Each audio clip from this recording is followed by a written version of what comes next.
Eu sou Meire, tenho 63 anos e nunca vou esquecer o som dos risos ecoando atrás de mim no instante em que meu nome foi negado na porta do casamento do meu próprio filho.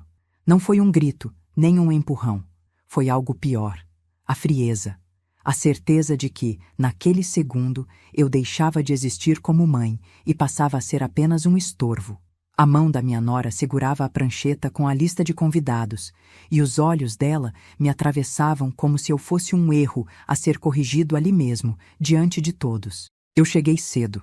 Vesti um vestido azul marinho simples, mas bem passado, o mesmo tom que usei no meu último aniversário de casamento, antes de ficar viúva. O salão estava iluminado, com flores brancas e douradas, música suave e convidados bem vestidos, sorrindo, brindando, vivendo um dia feliz. Respirei fundo antes de entrar, porque casamento de filho não é pouca coisa para uma mãe. É o fechamento de um ciclo, ou pelo menos deveria ser.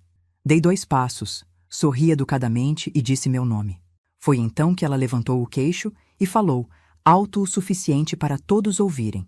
Essa galinha velha não está na lista. Suma daqui. O silêncio durou menos de 1 segundo. Logo depois, veio o riso. Primeiro tímido, depois mais solto, como se alguém tivesse autorizado. Alguns convidados desviaram o olhar. Outros encararam sem pudor, curiosos para ver até onde aquela humilhação iria. Procurei meu filho com os olhos. Ele estava ali, a poucos metros, de terno escuro, copo na mão. Nossos olhares se cruzaram. Ele me reconheceu, mas não veio. Não disse nada. Apenas abaixou os olhos, como quem prefere não ver. Mas antes de continuarmos, quero fazer um convite muito especial. Inscreva-se no canal e deixe a sua curtida.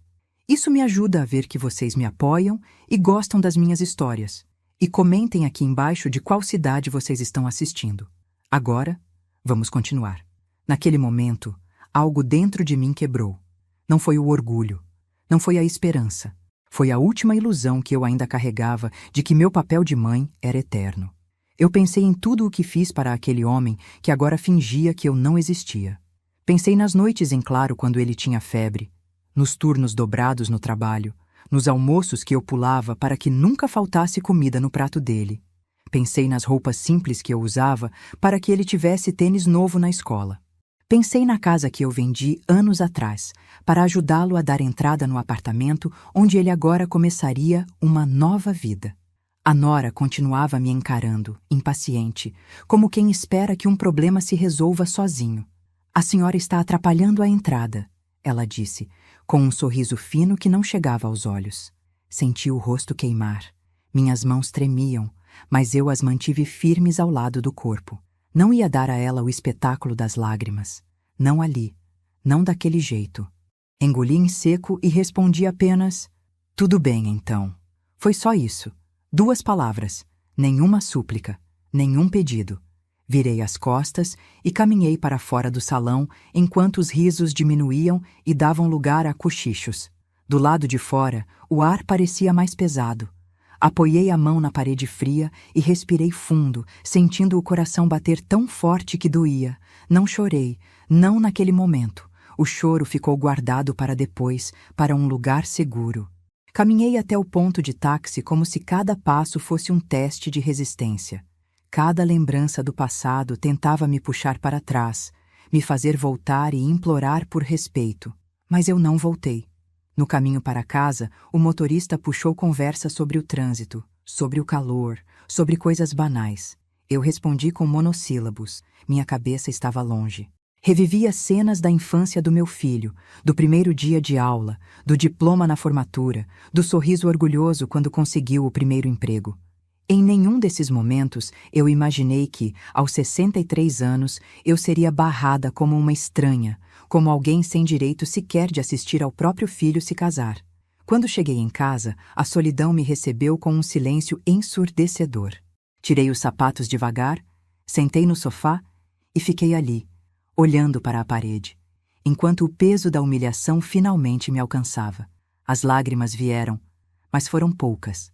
Mais do que tristeza, eu sentia algo novo crescer dentro de mim. Uma clareza fria. Uma certeza incômoda de que aquele dia não terminaria do jeito que eles imaginavam. Levantei-me, Caminhei até o quarto e abri a gaveta onde guardava documentos antigos, contratos, papéis que ninguém nunca se interessou em olhar. Minhas mãos pararam sobre um envelope específico. Eu sabia exatamente para quem precisava ligar. Peguei o celular, encarei a tela por alguns segundos e disquei o número. Do outro lado, alguém atendeu. Minha voz saiu firme quando eu disse: "É a Meire. Aconteceu exatamente o que eu te falei que um dia aconteceria." E enquanto a ligação seguia, eu entendi, com uma calma assustadora, que o dia em que tentaram me apagar seria o mesmo dia em que tudo começaria a mudar. Quando desliguei o telefone naquela noite, não consegui dormir. O passado veio inteiro, pesado, como se tivesse decidido cobrar tudo de uma vez. Eu sempre fui a mulher do silêncio. A que resolve, a que aguenta, a que não reclama. Criar meu filho sozinha não foi uma escolha romântica, foi uma necessidade. O pai dele foi embora quando ele ainda usava fraldas. Deixou apenas uma pensão irregular e uma ausência que eu precisei preencher com trabalho, presença e uma força que eu mesma não sabia que tinha. Eu tinha sonhos antes de ser mãe. Queria estudar, viajar, talvez abrir um pequeno negócio, mas sonhos não pagam aluguel nem compram leite. Então, eu fiz o que precisava ser feito. Trabalhei como costureira durante o dia, faxineira à noite, e ainda encontrava tempo para ajudar nas lições de casa, ouvir histórias inventadas e fingir que tudo estava sob controle. Muitas vezes não estava, mas ele nunca soube. Ou se soube, nunca falou. Lembro-me claramente de quando ele passou no vestibular. Foi uma festa simples, em casa, com bolo comprado na padaria e refrigerante barato. Eu chorei escondida no banheiro. Não de tristeza, mas de alívio. Pensei, valeu a pena. Para pagar a faculdade, fiz empréstimos, vendi joias herdadas da minha mãe e aceitei mais trabalho do que meu corpo aguentava. Cheguei a desmaiar uma vez, de cansaço, mas levantei no dia seguinte como se nada tivesse acontecido. Mãe não pode parar. Anos depois, quando ele conheceu aquela que viria a ser minha nora, eu tentei gostar dela desde o início. Ela era bonita, jovem, falava alto e ocupava todos os espaços. Nos primeiros encontros, mal me olhava nos olhos. Quando olhava, era com aquele sorriso que não se sabe se é educação ou desprezo. Ainda assim, eu me esforçava. Levava sobremesa, perguntava do trabalho dela, elogiava. Sempre achei que respeito se constrói com gestos. Quando eles decidiram morar juntos, fui eu quem ajudou. Dei dinheiro para os móveis, para os eletrodomésticos, para a entrada do apartamento. Fiz isso sem contratos, sem recibos, porque mãe não empresta, mãe ajuda. Ela agradeceu uma vez, de forma rápida, como quem cumpre uma obrigação. Depois disso, nunca mais tocou no assunto. Pelo contrário, começou a agir como se tudo tivesse vindo do esforço deles, como se eu nunca tivesse existido naquele processo. Os primeiros sinais de desprezo vieram em pequenas frases. Hoje em dia, as pessoas mais velhas precisam aprender a não se meter. Ou então, a geração da senhora não entende como as coisas funcionam agora. Sempre em tom de brincadeira, sempre com aquele sorriso torto. Meu filho ria sem graça. Eu engolia. Achava que era coisa da idade, da diferença de gerações. Achava que, com o tempo, ela entenderia quem eu era. Mas o tempo passou, e em vez de aproximação, veio o afastamento. Começaram a me visitar menos. Quando eu ligava, ele dizia que estava ocupado, que depois retornava. Às vezes retornava, às vezes não. Quando o casamento foi anunciado, fiquei sabendo pelas redes sociais. Nenhuma ligação. Nenhum convite antecipado. Mesmo assim, quando do convite físico chegou, semanas depois, eu chorei de alegria. Guardei-o como quem guarda uma prova de que ainda fazia parte. Foi então que começaram os comentários mais diretos. Casamento é caro. Sabe como é. Não dá para chamar todo mundo. Ou, a senhora já viveu muita coisa. Deixa os jovens viverem agora. Eu sentia que havia algo errado, mas nunca imaginei que chegaria ao ponto de ser barrada na porta. Nunca imaginei que todo o amor investido seria tratado como algo descartável, como uma função já cumprida. A sensação era exatamente essa. Eu tinha cumprido meu papel. Criei, sustentei, eduquei. Agora podia sair de cena. Não era mais necessária, não era mais conveniente. Meu lugar parecia ser o de uma lembrança incômoda, algo que atrapalha a imagem de família perfeita que eles queriam exibir. Naquela noite, sentada sozinha na sala, eu finalmente me permiti sentir raiva. Não aquela raiva explosiva, mas uma raiva densa, madura, que nasce quando a injustiça é clara demais para ser ignorada. Pensei em quantas mulheres como eu existem por aí, invisíveis, usadas como degraus e depois esquecidas. Pensei em como o silêncio, por tanto tempo, tinha sido confundido com fraqueza. Eu ainda amava meu filho. Isso nunca deixou de existir. Mas algo tinha mudado. Eu já não estava disposta a ser pisada para manter uma paz falsa. O casamento dele não era apenas o início de uma nova vida para ele. Era também o momento em que eu precisava decidir quem eu seria dali em diante. A mãe apagada ou a mulher que, mesmo aos 63 anos, ainda tinha voz. E foi ali, naquele silêncio carregado, que eu entendi que tudo o que construí em silêncio não seria destruído da mesma forma. Se alguém achou que eu sairia de cena sem consequências, estava muito enganado. Sempre que penso no dia do casamento, percebo que ele não começou ali, na porta do salão. Ele começou muito antes, nos pequenos cortes diários que quase ninguém percebe, mas que sangram por dentro. Eu fui sendo excluída aos poucos, como quem apaga uma presença lentamente para que ninguém sinta falta. A humilhação final só foi possível porque antes houve um longo treino de desprezo. Os comentários começaram de forma sutil. Esse cabelo grisalho te envelhece ainda mais, Dona Meire. Ou então, hoje em dia, mulher precisa se cuidar, né? Ainda mais depois de certa idade. Eu sorria, fingia que não doía, fazia uma piada para disfarçar. Aprendi cedo que mulher mais velha precisa ser leve, quase invisível, para não incomodar. Mas cada frase ficava guardada, como um pequeno espinho que se soma a outros até virar ferida. O dinheiro também virou assunto. Ou melhor, virou motivo de deboche. A senhora ainda guarda dinheiro em casa? Que coisa antiga! Quando eu sugeria algo simples para o casamento, ela revirava os olhos. Isso é tão ultrapassado. Meu filho ficava calado. Às vezes tentava mudar de assunto. Outras vezes apenas concordava com ela, como quem escolhe o caminho mais fácil. E eu, mais uma vez, engolia. O que ninguém parecia lembrar, ou fazia questão de esquecer, era que boa parte daquele casamento estava sendo paga com o dinheiro que saiu das minhas mãos. Fui eu quem ofereceu ajuda quando eles disseram que não dariam conta. Fui eu quem bancou parte do buffet, das flores, da música. Transferências feitas em silêncio, sem testemunhas, sem agradecimentos públicos.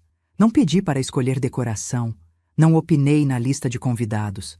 Só queria estar lá, sentada em algum canto, assistindo meu filho se casar. Mas até isso parecia demais. Lembro-me de uma conversa específica, semanas antes do casamento. Ela falava sobre os convidados importantes, as fotos, a estética perfeita. Em determinado momento comentou: gente que não combina com o ambiente acaba estragando as fotos. Aquilo me atravessou como um aviso. Olhei para meu filho, esperando que ele dissesse algo. Ele não disse. Sorriu de lado, constrangido, como quem entende, mas não quer assumir. Foi ali que eu comecei a perceber que não se tratava apenas de antipatia. Havia algo mais. Um medo, talvez. Ou uma estratégia. Minha presença lembrava coisas que ela preferia apagar. Quem construiu, quem sacrificou, quem existia antes dela. Eu não combinava com a narrativa de sucesso que ela queria vender. Passei a ser chamada de inconveniente, sem que a palavra fosse dita diretamente. Convites para jantares surgiam em cima da hora, ou não surgiam. Reuniões importantes aconteciam sem que eu fosse avisada. Quando eu perguntava algo, a resposta vinha curta, impaciente. Depois a gente vê. E nunca víamos. Mesmo assim, continuei ajudando. Porque amor de mãe é teimoso. Quando pediram mais dinheiro, eu dei. Quando disseram que o orçamento tinha estourado, eu completei. Em nenhum momento sentei à mesa para discutir valores ou decisões. Eu era apenas a fonte, silenciosa, útil. Mas eu observava. Sempre observei. Guardava mensagens, datas, conversas mal explicadas.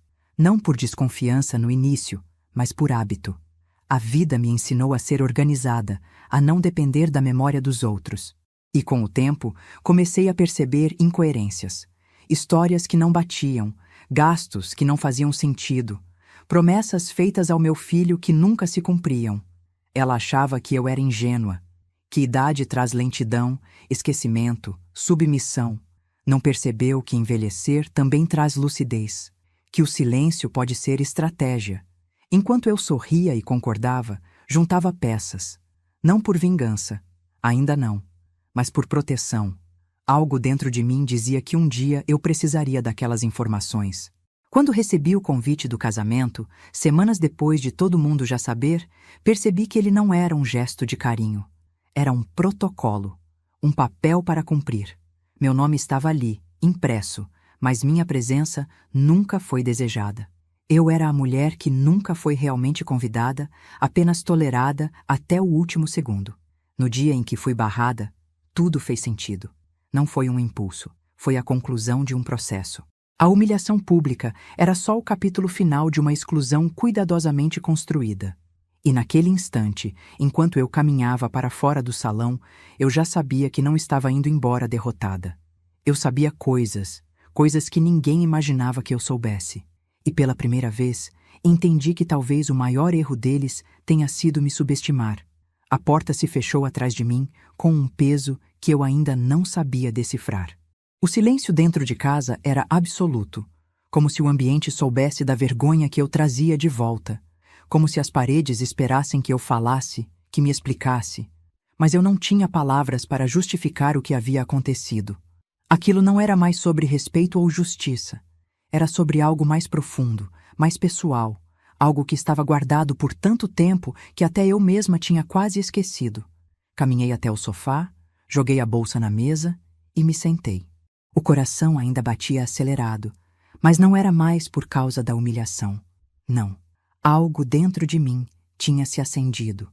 Eu sentia o peso da verdade, e a verdade estava pedindo para ser liberada. Eu sabia que não podia fazer mais nada sozinho. Não era mais apenas a minha palavra contra a deles. Não era só uma questão de me calar e deixar o tempo passar. Havia um jogo maior, um jogo que eu ainda não havia terminado. Olhei para o lado, para a gaveta onde guardava os papéis mais importantes da minha vida e que por muitos anos foram só documentos esquecidos. Aquela gaveta estava cheia de segredos. Segredos que ele, meu filho, nunca soubera. Segredos que sua esposa jamais imaginaria. Eu sabia que, depois do que aconteceu hoje, não dava mais para ficar esperando o momento certo. O momento certo já havia passado. A escolha era simples. Ou eu tomava as rédeas, ou seria só mais uma mulher velha a ser descartada. Fui até o móvel, puxei o envelope e comecei a folhear os papéis.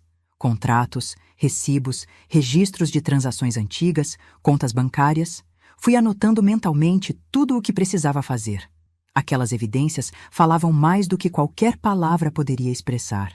Eu sabia que, se fosse preciso, eu tinha o poder de mudar o rumo das coisas. Aquele casamento, aquela relação, tudo aquilo que eu tinha ajudado a construir, eu poderia destruir. Não seria uma destruição impetuosa, não seria uma vingança simples, seria algo calculado, meticuloso, porque eu já sabia o que eles estavam tentando fazer, me apagar. E ninguém apaga Meire. E foi quando a ideia se firmou que eu peguei o celular. O número estava gravado. Eu sabia o que tinha que fazer. Respirei fundo e, com a mão ligeiramente trêmula, disquei. O tom de espera soou mais longo do que eu imaginava, e eu me senti estranha. Não por medo, mas pela urgência. A voz do outro lado atendeu. Calma, sem pressa. Aquele tom parecia saber exatamente o que estava por vir. E por mais estranho que fosse, eu também sabia. Sim, é a Meire. Aconteceu exatamente o que eu esperava. Ela fez o que tinha que fazer, e ele também. Mas não se preocupe, tudo está no lugar. Eu vou seguir o que falamos. Os papéis estão aqui. Eu vou mover tudo agora. Eu pausei, ouvindo a voz do outro lado da linha. Não era necessário que me dissessem o que fazer. Eu já sabia o que precisava ser feito. Já estava preparada. Quando o tempo certo chegar, você vai saber. Eles vão perceber tarde demais. Eu vou dar o próximo passo. Desliguei. O telefone ficou em minha mão por um instante, como se ainda estivesse carregando o peso daquela conversa. Mas ao mesmo tempo, algo dentro de mim se acendeu. Não era uma sensação de raiva ou vingança cega. Era um vazio preenchido por algo muito mais forte. Controle. Eu estava no comando agora. Eu não estava mais no banco de trás da minha vida. Eu estava no volante e o caminho que eu escolhesse seria o meu. Virei-me para a mesa onde os documentos estavam espalhados e comecei a reorganizar tudo. Fui meticulosa. Eu sabia que de agora em diante qualquer movimento errado poderia fazer com que tudo fosse perdido. A precisão era tudo. Eles achavam que estavam no controle, que a história deles já estava escrita. Mas eu sabia mais do que parecia. Sabia que a história, na verdade, estava só começando. Com as provas em mãos, o que eu fiz foi essencial. Não era uma questão de mostrar para o mundo. Não ainda. Era uma questão de fazer com que eles soubessem que as cartas estavam sobre a mesa e que, se eles quisessem brincar de ignorar a realidade, eu tinha as cartas para virar o jogo. Eu sentia o peso do segredo se formando dentro de mim. Não ia mais ser um segredo em meu coração, em minha mente. Seria um segredo compartilhado com aqueles que estavam prestes a sentir o impacto de uma verdade que nunca imaginaram que existia. Eu não sabia quanto tempo mais eu teria que esperar para dar o próximo passo, mas sabia que ele viria. Quando chegasse, seria rápido, impossível de evitar. E então, o jogo deles, a mentira deles, começaria a se desintegrar. A última coisa que pensei antes de ir para a cama naquela noite foi que, embora a vergonha tenha sido a porta de entrada, a vingança seria o caminho de saída. Eu já não era mais a mulher sem voz, aquela que ficou em silêncio diante do desprezo. Eu era a mulher que faria as peças se moverem. E o mundo deles nunca mais seria o mesmo. Quando as luzes se apagam e o silêncio toma conta de tudo, é quando a verdade encontra o seu espaço. Foi naquele silêncio que eu encontrei as respostas que sempre temi, mas que nunca imaginei que poderiam ser tão profundas. Eu sabia que a minha nora não era o que parecia, mas o que eu descobri sobre ela depois daquela noite mudou tudo. Não era apenas uma questão de classe social, de gostos ou de preferências pessoais. Era algo muito mais obscuro, algo que se movia nas sombras e que, por anos, ninguém viu. Ninguém, exceto eu. O jogo deles tinha começado antes mesmo do casamento, talvez antes de conhecerem o meu filho. Eu não sou ingênua, e há uma coisa que aprendi com a vida. Quando algo parece bom demais para ser verdade, provavelmente é.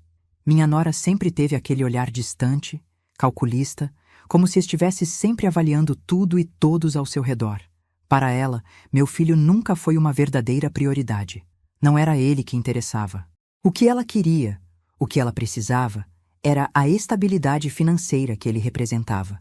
Isso, e mais algumas coisas que eu começava a descobrir aos poucos. No início, eu tentava acreditar que talvez fosse só uma impressão minha, que eu estava sendo paranoica, que estava vendo coisas onde não havia nada. Mas a verdade começou a se revelar de forma insidiosa, quase invisível, como se estivesse esperando o momento certo para surgir.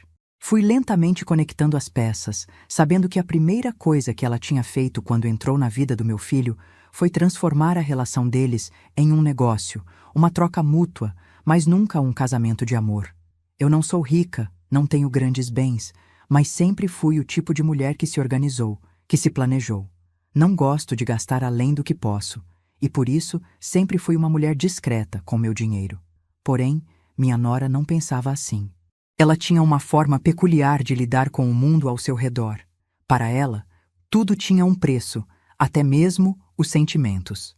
Desde o início, comecei a perceber que ela se aproximava do meu filho de uma forma muito pragmática, como se ele fosse mais uma aquisição do que alguém para amar. O que ela queria estava claro. Ele representava segurança, status e, principalmente, um futuro sem dificuldades financeiras.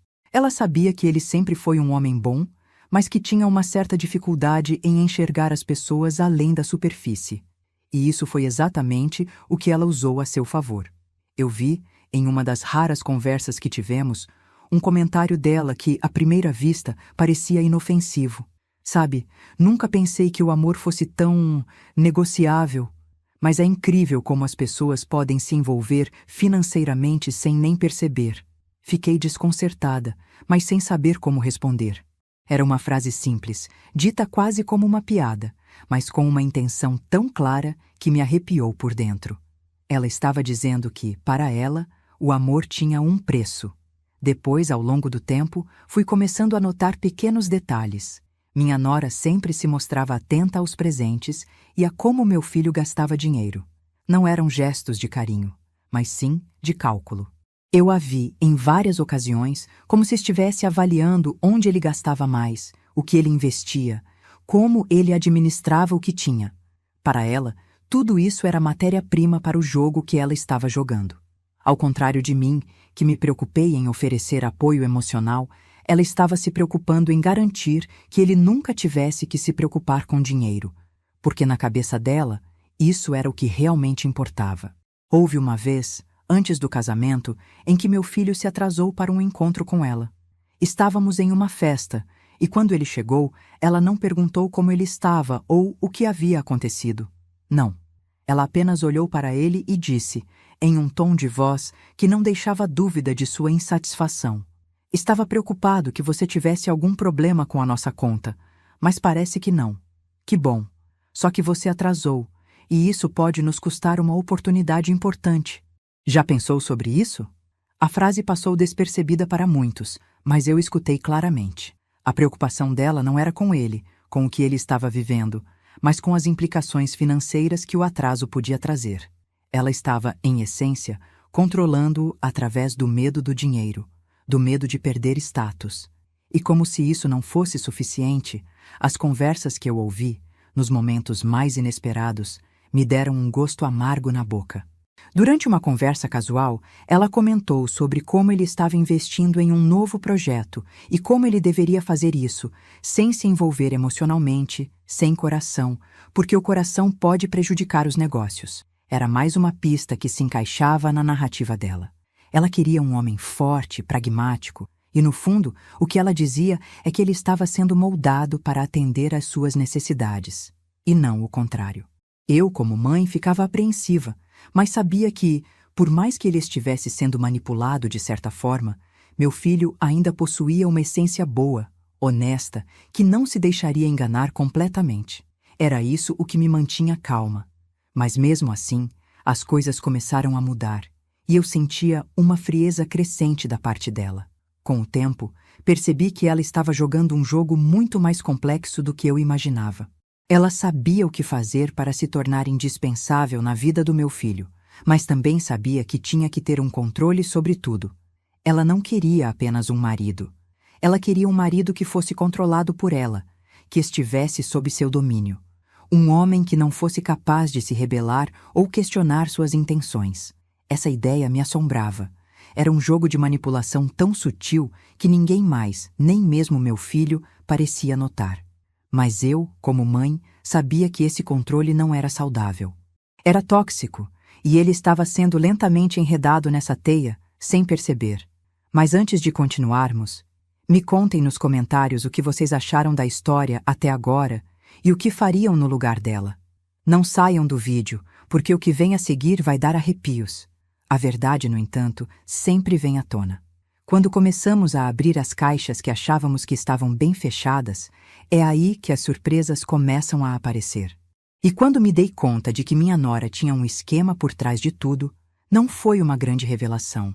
Foi apenas a confirmação de algo que eu já suspeitava. O mais surpreendente foi que, por trás de cada movimento dela, havia algo muito mais sinistro do que eu poderia ter imaginado. Ela estava manipulando meu filho, sim, mas não apenas no âmbito financeiro. Ela estava fazendo algo mais sombrio. Ela estava manipulando ele emocionalmente, criando uma rede de dependência tão forte que ele não teria mais capacidade de se libertar. Esse jogo tinha um preço e, como toda mentira, tinha uma hora marcada para desmoronar. Eu só não sabia quando, mas agora eu sabia. O que eu faria com essa informação? Como agiria diante dessa verdade que se desdobrava aos meus pés? Um passo de cada vez, mas o plano estava em movimento. E quando a verdade finalmente se revelasse, ninguém sairia ileso.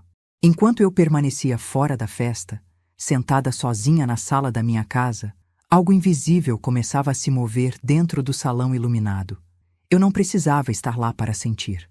Há momentos em que a gente sabe que a maré virou, mesmo estando longe do mar. Era como se o ar tivesse mudado de densidade, como se o riso fácil tivesse dado lugar a um desconforto que ninguém conseguia explicar. Mais tarde, eu ficaria sabendo dos detalhes. Mas naquela noite, bastava fechar os olhos para imaginar. Tudo começou de forma quase imperceptível. Um celular vibrando em cima de uma mesa. Um garçom cochichando algo no ouvido do coordenador do evento. Um padrinho saindo apressado para atender uma ligação do lado de fora. Pequenos gestos que, isolados, não significariam nada, mas que juntos formavam o início de um colapso. Os convidados ainda tentavam manter o clima de celebração. Taças erguidas, sorrisos forçados, música tocando um pouco mais alta do que o normal, como se quisessem abafar algo que não sabiam nomear. Mas havia perguntas nos olhares. Algo estava errado. E todos sentiam. Minha nora foi a primeira a perceber que o controle estava escapando. Ela sempre teve um radar apurado para ameaças. Começou a circular pelo salão com passos rápidos, o sorriso colado no rosto, mas os olhos inquietos. Chamava o cerimonialista de lado. Perguntava se estava tudo sob controle. Exigia explicações que ninguém sabia dar. A maquiagem impecável já não escondia a tensão no maxilar rígido. Em determinado momento, ela puxou meu filho pelo braço. Não com carinho, mas com urgência. Falava baixo, perto demais do ouvido dele. Ele tentava acalmá-la, dizia que devia ser algum mal-entendido, que era nervosismo pré-casamento. Mas ela não se acalmava. Nunca foi do tipo que aceita não saber. Meu filho começou a perceber que havia algo além do nervosismo comum. Pessoas importantes estavam sendo chamadas para conversas reservadas. Um dos fornecedores pediu para falar com ele. O semblante não era bom. A música parou por alguns segundos e voltou, mais baixa. O clima de festa começava a se desfazer como açúcar em água. Foi então que surgiram os primeiros questionamentos mais diretos. Uma tia se aproximou e perguntou por mim. A mãe do noivo não vem? Alguém comentou que tinha visto uma confusão na entrada. Os cochichos começaram a se espalhar como fogo em palha seca. Minha nora percebeu. E perdeu o controle. Isso não é da conta de ninguém. Ela respondeu mais alto do que deveria. O tom ríspido chamou atenção. Algumas cabeças se viraram. O constrangimento começou a se instalar. Quando tentaram minimizar a situação, já era tarde. O salão inteiro parecia preso a uma expectativa estranha, como se todos estivessem esperando algo acontecer. Meu filho, no meio disso tudo, começou a se dividir. De um lado, a mulher com quem estava prestes a se casar, cada vez mais alterada, exigindo respostas, cobrando soluções. Do outro, a ausência gritante da própria mãe, que agora ganhava um peso que ele não tinha previsto. Pela primeira vez naquela noite, ele se perguntou se tinha feito a escolha certa ao se calar. A ligação que eu fiz começou a surtir efeito de maneira concreta. Documentos que estavam organizados começaram a ser questionados. Pagamentos dados como certos passaram a ser colocados em dúvida. Um dos responsáveis pelo contrato do espaço pediu uma pausa para revisar cláusulas. Nada era dito em voz alta, mas a engrenagem estava travando. Minha nora percebeu que algo sério estava acontecendo quando viu o nome de uma pessoa específica aparecer na tela do celular do meu filho. O rosto dela empalideceu. Tentou pegar o aparelho da mão dele, mas ele se afastou. Foi a primeira vez que vi, mesmo de longe, o controle dela falhar completamente. Eles discutiram. Não uma briga aberta, mas uma troca tensa, carregada de acusações veladas. Ela dizia que aquilo não podia estar acontecendo naquele dia, que alguém estava tentando sabotar tudo. Ele perguntava quem, por quê. E no fundo, uma pergunta maior começava a nascer. Como? Os convidados já não fingiam normalidade. Alguns se levantaram, outros cochichavam sem disfarçar. O clima de celebração tinha sido substituído por uma curiosidade desconfortável.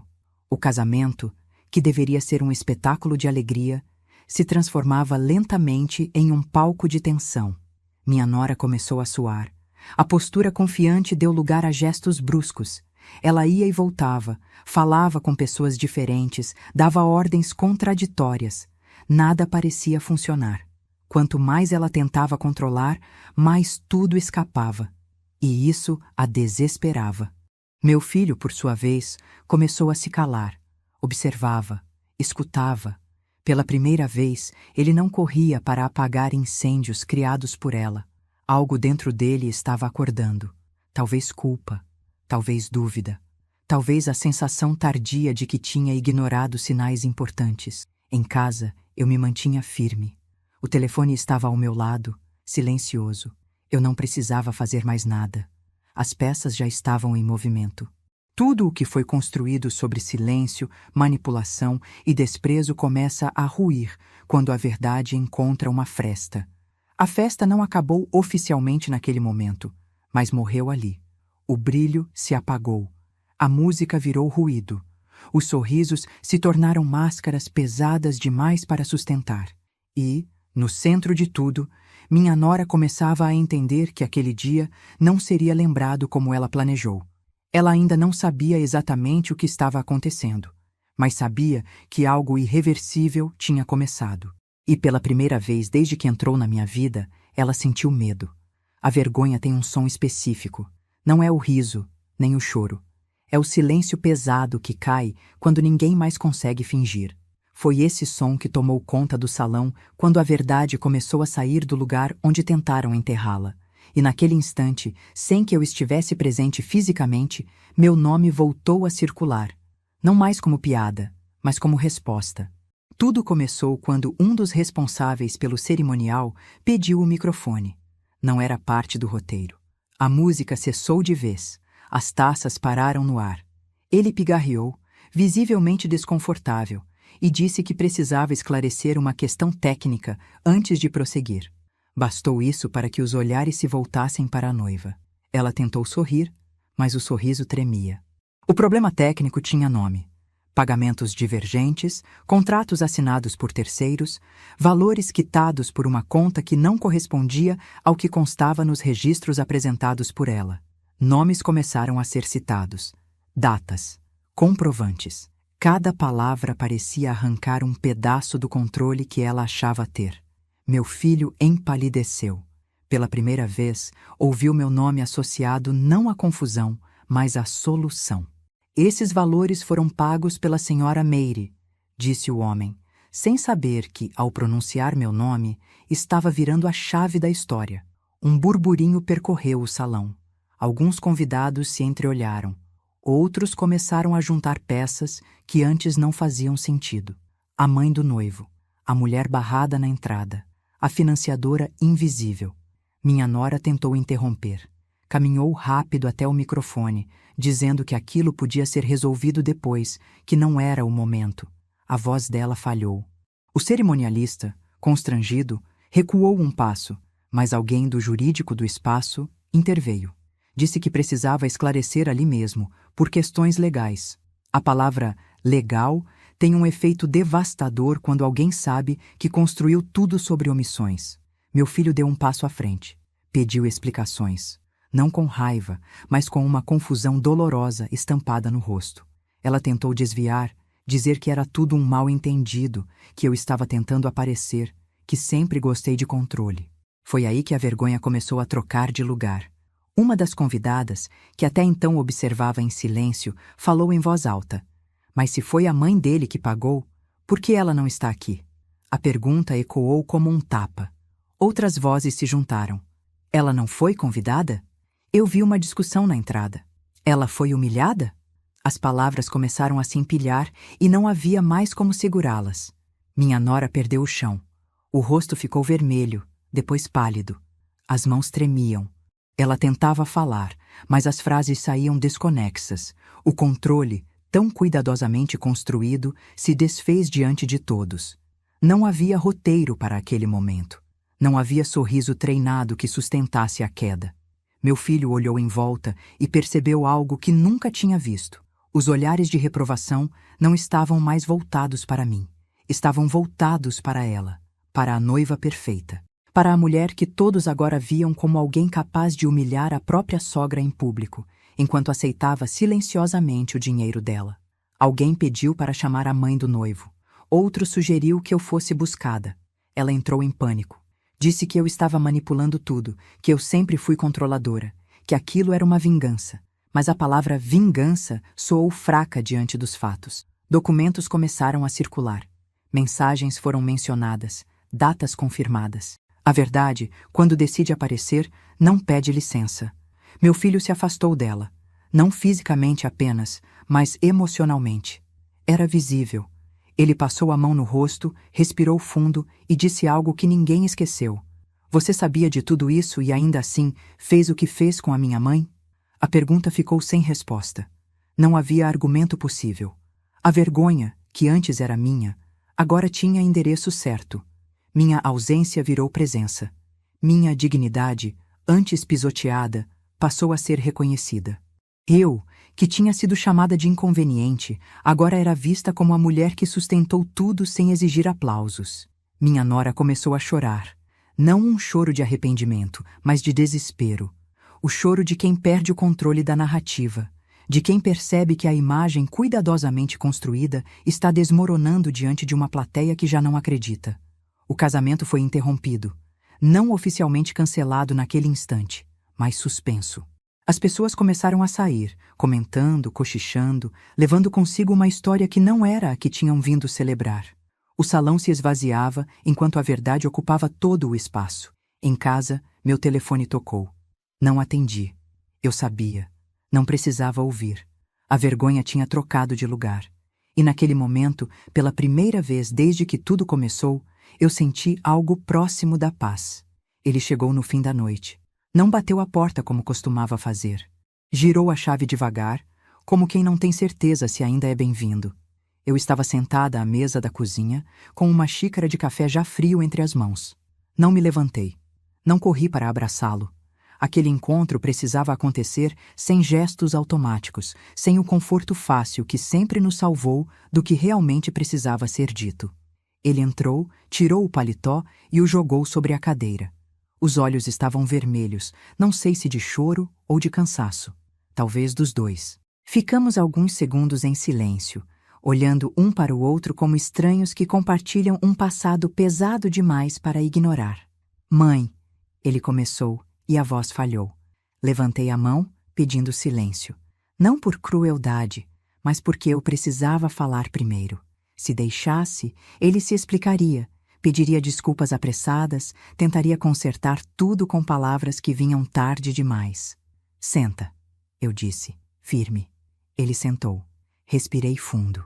Senti o peso de 63 anos pressionando meu peito. Não era só sobre o casamento, era sobre tudo. Você sabe qual foi a pior parte de hoje? Perguntei. Não foi o insulto, não foi o riso dos convidados, foi te procurar com os olhos e te ver escolher não me ver. Ele baixou a cabeça. As mãos se apertaram sobre os joelhos. Eu congelei, ele disse. Eu devia ter ido até você. Eu sei disso agora. Agora, repeti. Essa palavra dói mais do que você imagina. O silêncio voltou. Um silêncio antigo, cheio de coisas não ditas. Aquele mesmo silêncio que se instalou aos poucos, anos atrás, quando eu comecei a ser deixada de fora da sua vida, sem perceber. Você acha que eu não senti? Continuei. Cada ligação não retornada, cada convite esquecido, cada vez que você me dizia, depois a gente conversa e nunca conversava. Eu fui ficando pequena na sua vida, filho. E você deixou. Ele respirava com dificuldade. As lágrimas começaram a cair, mas eu não interrompi. Choro não apaga escolhas. Ela dizia que você era controladora. Ele falou, quase num sussurro, que você queria se meter em tudo. Sorri sem humor. E você acreditou, completei, porque era mais fácil do que admitir que estava permitindo que me apagassem. Ele levantou o rosto, desesperado. Eu não queria te machucar, mas machucou, respondi. E não foi por maldade, foi por omissão, e omissão também é uma escolha. Contei a ele tudo o que nunca tive coragem de dizer, sobre as noites sem dormir, sobre o medo constante de não dar conta, sobre o dinheiro que eu dei sem pedir nada em troca, acreditando que amor bastava. Contei sobre como doeu perceber que minha presença tinha se tornado um incômodo estético, algo que não combinava com a vida que ele estava construindo. Ele tentou se aproximar, Estendeu a mão. Eu me levantei. Não, eu disse. Ainda não. A dor no rosto dele foi visível. Mas eu precisava ser honesta pela primeira vez, sem medo de perdê-lo. Eu passei a vida inteira me escolhendo por último, continuei. Sempre você primeiro. Sempre o seu bem-estar, o seu futuro, a sua felicidade. Hoje, quando aquela mulher me humilhou, eu percebi que, se eu não me escolhesse naquele momento, eu ia desaparecer de vez. Eu sinto muito, mãe, ele disse. Eu devia ter te protegido. Devia, concordei. Mas não protegeu. E eu não posso fingir que isso não deixou marcas. Ele chorava abertamente agora. Não tentei consolar. Não porque não amasse, mas porque amor sem verdade vira prisão. O que vai acontecer agora? Ele perguntou, a voz embargada. Pensei antes de responder. Pela primeira vez não respondi pensando nele. Agora eu vou cuidar de mim, disse. Não vou te virar as costas, mas também não vou mais aceitar migalhas. Nossa relação vai precisar ser reconstruída. E isso leva tempo, leva atitude, leva escolha diária. Ele assentiu, como quem entende que perdeu algo que não sabe se vai recuperar. E ela? Perguntou. Olhei para a janela. A noite estava quieta demais. Ela fez as escolhas dela, respondi. As consequências não são mais problema meu. Eu já carreguei peso demais que não era meu. Ele se levantou, hesitante, e veio até mim. Desta vez, não pedi que parasse. Nos abraçamos, mas não foi o abraço de antes.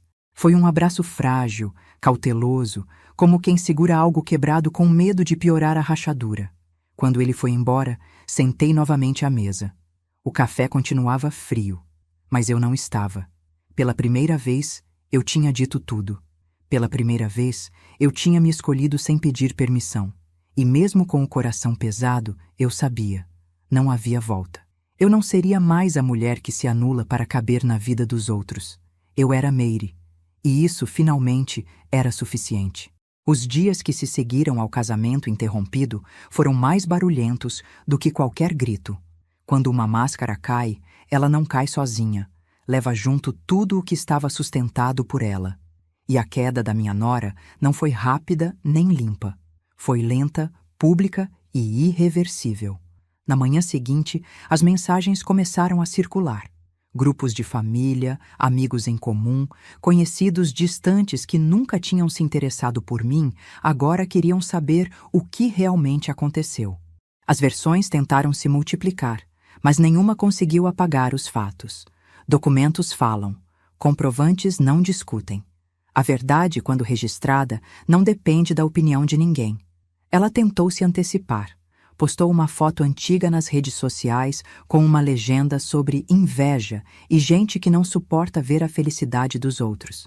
Não marcou nomes, mas todo mundo entendeu. O problema é que quando se tenta controlar a narrativa depois que a verdade já escapou, o efeito costuma ser o oposto. Vieram os comentários atravessados, as perguntas incômodas, os silêncios estratégicos de pessoas que antes a aplaudiam. Os fornecedores começaram a ligar. Um por um. Queriam esclarecimentos. Alguns exigiam pagamentos complementares. Outros ameaçavam medidas legais. Aquilo que ela acreditava estar sob controle financeiro revelou-se um castelo de cartas. Parte do dinheiro que eu havia fornecido tinha sido redirecionada. Não para o casamento, para outros fins. Nada ilegal ainda, mas eticamente indefensável. Meu filho foi obrigado a encarar números que nunca tinha visto. Contas que não reconhecia, transferências que não autorizou, conversas apagadas, justificativas mal formuladas. A confiança, aquela que ela dizia ser a base de tudo, foi corroída por detalhes pequenos demais para serem coincidência. Socialmente, o impacto foi imediato. Convites foram cancelados. Pessoas se afastaram com desculpas educadas. Amigas que antes a cercavam começaram a se esquivar. Não porque se importassem comigo, mas porque ninguém gosta de estar perto de quem foi desmascarado. A queda não foi só financeira, foi simbólica. A imagem de mulher segura, bem-sucedida e admirada se transformou em algo instável, suspeito. Emocionalmente, ela entrou em colapso. Telefonemas desesperados, mensagens longas, áudios chorosos enviados para o meu filho no meio da madrugada. Ora se colocava como vítima, ora como incompreendida, ora como alguém traída por todos. Nunca assumia responsabilidade. Nunca mencionava meu nome. Era como se eu ainda não merecesse existir, nem mesmo na queda dela. O casamento, oficialmente, não terminou naquele dia, mas também nunca começou de verdade. Eles passaram a dormir em quartos separados. Conversavam apenas o necessário. O amor que ela dizia sentir se revelou condicionado demais para sobreviver à perda de controle. Quando percebeu que não conseguiria mais conduzir a situação, tentou inverter os papéis. Disse que estava sendo pressionada, que precisava de espaço, que tudo aquilo estava afetando sua saúde emocional. Meu filho, pela primeira vez, não correu atrás. Financeiramente, o baque foi definitivo. O dinheiro que ela acreditava ter assegurado evaporou junto com a confiança. Projetos foram suspensos, planos adiados. O padrão de vida que ela idealizava começou a encolher.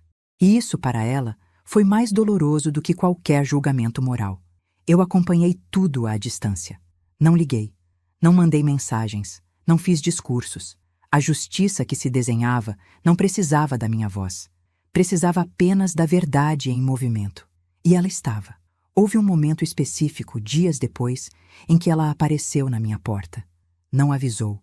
Tocou a campainha com insistência. Abri.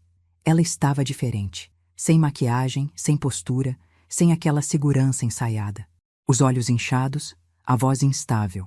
A senhora conseguiu o que queria, ela disse. Observei em silêncio. Eu nunca quis te destruir, respondi. Eu só me recusei a continuar sendo destruída. Ela tentou argumentar.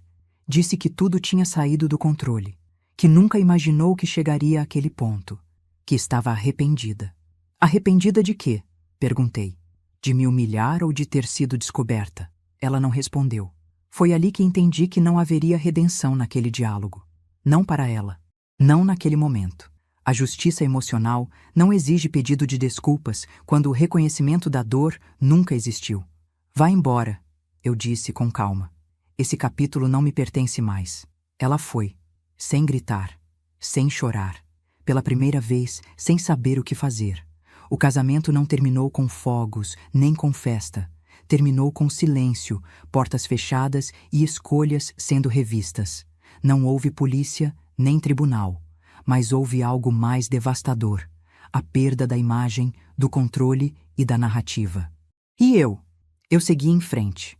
Não com euforia, não com prazer vingativo, mas com uma serenidade que só chega quando a dignidade é restaurada.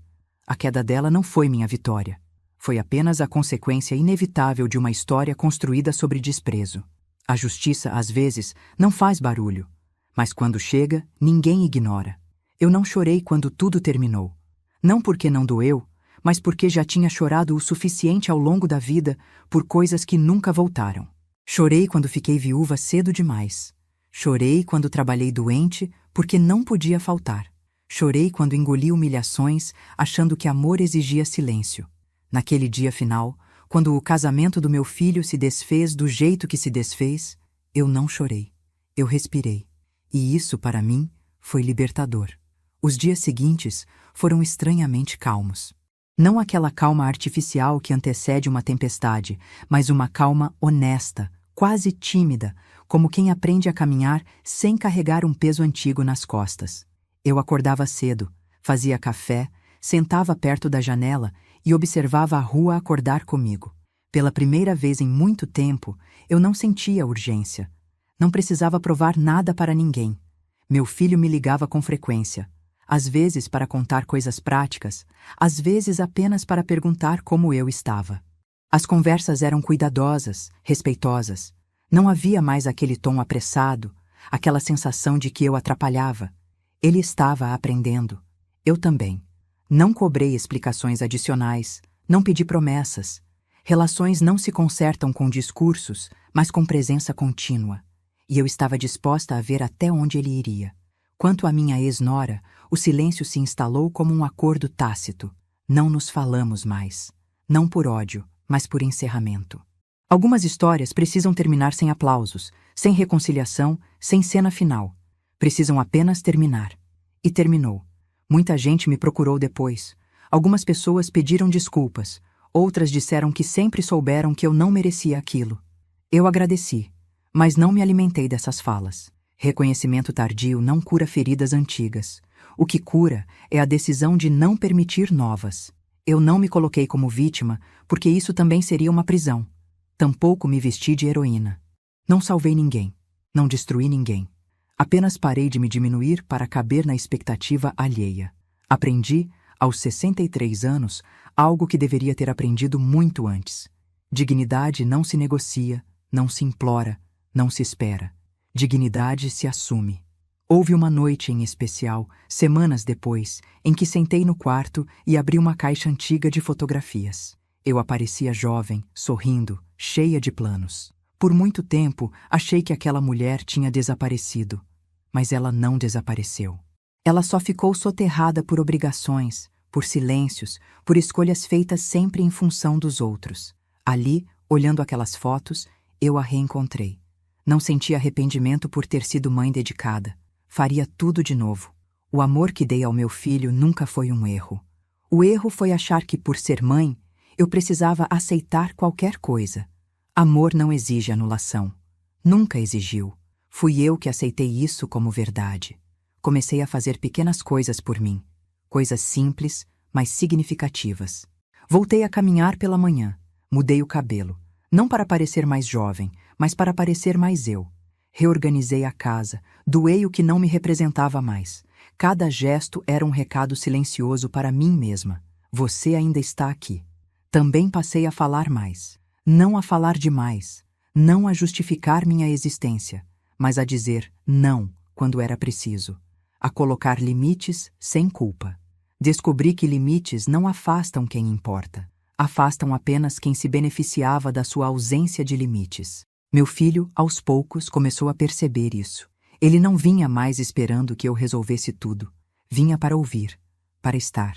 Às vezes sentávamos em silêncio tomando café, e aquele silêncio já não doía. Era um silêncio de respeito. Houve um momento em que ele me perguntou se eu o perdoava. Pensei antes de responder. Perdoar não é esquecer, nem apagar consequências. Perdoar é escolher não viver aprisionada ao que aconteceu. Eu estou aprendendo, eu disse. E você também. Ele entendeu. Eu não busco finais perfeitos. A vida não funciona assim. O que busco agora são finais honestos. E aquele foi. A humilhação que tentei engolir virou ponto de virada. O riso que me feriu virou lição. A exclusão que me calou virou voz. Se alguém me perguntasse hoje se valeu a pena passar por tudo aquilo, eu diria que não valeu. Mas foi necessário. Porque algumas mulheres só se encontram depois de serem empurradas para fora do lugar onde nunca deveriam ter aceitado ficar. Eu não me tornei dura. Me tornei inteira. Não me tornei fria. Me tornei consciente. Não perdi minha capacidade de amar. Perdi apenas o medo de desagradar. Aos 63 anos, eu não recomecei do zero. Recomecei de mim. Com a bagagem que tenho, com as marcas que carrego, com a força que descobri tarde, mas descobri. E isso ninguém tira. Eu não chorei no fim daquela história. Eu me escolhi. E essa foi a maior vitória da minha vida. Se você chegou até aqui, quero que saiba que isso não foi apenas uma história. Foi um pedaço de vida. Foi a voz de muitas mulheres que passaram décadas em silêncio, acreditando que amor significava suportar tudo, que ser mãe era desaparecer, que envelhecer era perder valor. Se você sentiu um nó na garganta, uma lembrança do eu ou algo dentro de você despertou, então essa história encontrou o lugar certo. Histórias como a minha só fazem sentido quando encontram quem as escute com o coração aberto. Por isso, eu quero te fazer um pedido sincero. Se inscreva no canal. Não é apenas um clique. É uma forma de dizer que essas histórias importam, que mulheres como eu importam, que experiências reais, mesmo quando são duras, merecem ser contadas. Se essa narrativa te tocou de alguma forma, deixe a sua curtida. Ela ajuda o canal a alcançar mais pessoas que talvez estejam precisando ouvir exatamente isso hoje. Que ainda há tempo, que dignidade não tem idade, que ninguém é velho demais para se escolher. E eu quero muito te ouvir. Comenta aqui embaixo de qual cidade você está assistindo. Eu leio cada comentário como quem recebe uma carta.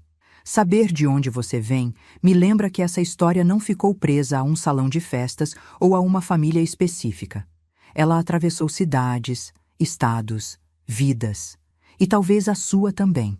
Se você viveu algo parecido, se conhece alguém que vive ou se simplesmente sentiu empatia, escreve. Às vezes, um comentário é o primeiro passo para alguém perceber que não está sozinho, que não está louco, que não está exagerando, que merece respeito. Este canal existe para dar voz a histórias que foram caladas por muito tempo. Histórias de mães, de mulheres, de pessoas que foram usadas, descartadas, subestimadas e que um dia disseram basta. Se você acredita nisso, fique. Ainda há muitas histórias para contar, muitas verdades para libertar. Obrigada por ouvir sem julgar. Obrigada por ficar até o fim. Obrigada por permitir que a minha voz encontre a sua. Eu sou Meire, e essa foi a minha história.